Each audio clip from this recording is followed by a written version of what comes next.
We'd had a couple of cases which, when we reviewed them, really highlighted to us the fact that we weren't giving a service anywhere near as good enough as what we thought we should be doing for people with learning disability and learning difficulty. What we then did was a couple of things. We undertook an audit and we did a staff survey. The audit showed that people with learning disability who came to St Mary's were far less likely to access the ISVA services and far less likely to go on to have counselling services. Because I was sexually abused, and when I didn't tell Steve at the first beginning because I was too frightened for me to speak to him, because I didn't know him and he didn't know me. But when I got to know Steve and Andy a little bit more, then I realised what I should do. Speak to Steve and Andy about it, and Steve understood. I cried a little bit, but not a lot, because I needed to get it out of me, and that, but it came out in the end. And Steve did phone Vanessa, and she understood, because I'm a person and not a label, because I've got a learning disability like everybody else has got. And if people don't like the way we are with a learning disability, then it's time to give up. People on the outside don't like us because of what we've got wrong with us, and if they don't like it, they should tell us, because we're a person, not a label. Well, with the social worker, I just got the theme of, like, they're generally nice people and they actually talk to you instead of, like, well, they obviously talk to my parents, but they talk to me as well, because I found, like, the moment you get diagnosed with something, they talk to the parents instead of you, and that's not right. They should be talking to you, because obviously you have the problem, not your parents.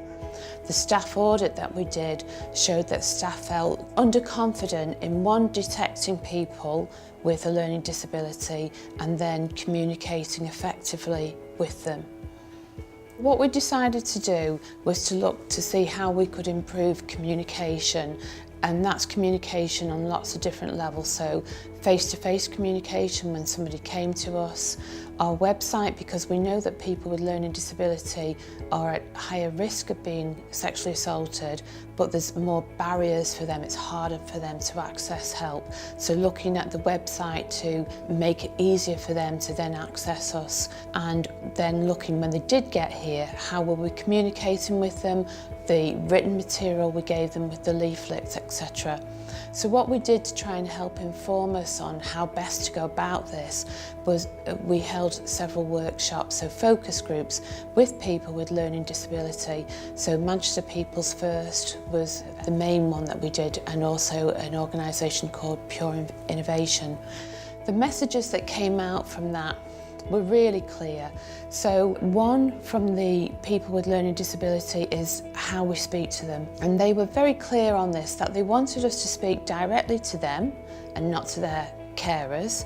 That really irritated them if we focused all our conversation at carers and not with them. But when we were speaking to them, what words we used, our sentence structure, so keeping things short, keeping things simple, and checking with them.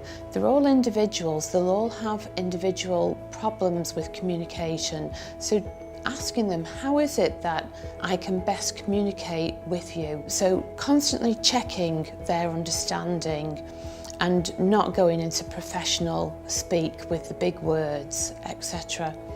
And then with the written communication, looking again, keeping sentences short, simple language, and using pictures as well to aid the communication. At the beginning, I wanted to ask certain questions and see how you would come across, and then I just enjoyed it after that, because it's like I feel like I was actually helping. Key messages are: be aware that people with learning disability are at higher risk, so have that on your radar. Think about whether the person in front of you is understanding what you're saying. Ask them, involve them in that. Ask them, how is it I can best communicate with you? Keep sentences short, keep words simple. Just keep on going back to, do they understand what it is that you're saying to them? Don't patronise them, speak directly to them. If they've got a carer with them, obviously speak to the carer, but remember your key person is the person with the learning disability, so keep your focus and your communication with them. I would like to see people talking to you, not to treat you anything different, because we're literally basically all the same, and not to give special needs people a label. We need you to listen to us. You need to understand what we've gone through. See the person, not the problem.